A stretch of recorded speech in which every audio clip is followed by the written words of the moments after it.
চিংড়ি দিয়ে কচু শাক, এটি বাঙালির একটা চিরন্তন পদ। তবে একটা জিনিস বলবো যে কচু শাকের মধ্যে প্রচুর অন্য জিনিস দিলে কচু শাকের নিজস্ব গন্ধ আর চিংড়ির গন্ধটা পাওয়া যায় না। আমি যেভাবে করি, প্রেসারে কচু শাককে অল্প নুন দিয়ে ভালো করে সেদ্ধ করে নিয়েছি, জল ঝরিয়ে রেখেছি।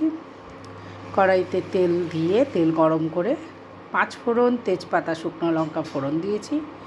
ওই ফোড়নটা একটু 1-2 মিনিট ভাজার পরেই ওর মধ্যে চিংড়ি মাছটাকে নুন হলুদ মাখিয়ে দিয়ে দিয়েছি। বেশি ভাজলে চিংড়ি মাছের সুন্দর গন্ধটা চলে যাবে।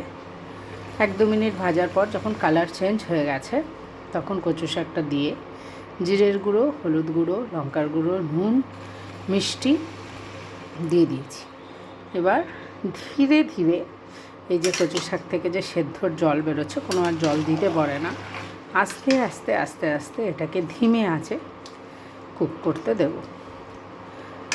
যত ভালো স্লো কুকিং হবে তত ভালো রান্না, আর ততই সুন্দর খেতে হয়।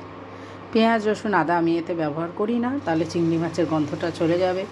শুধু 5 ফোড়ন, তেজপাতা, শুকনো লঙ্কা দিয়েই এই অপূর্ব পদটা রান্না হয়।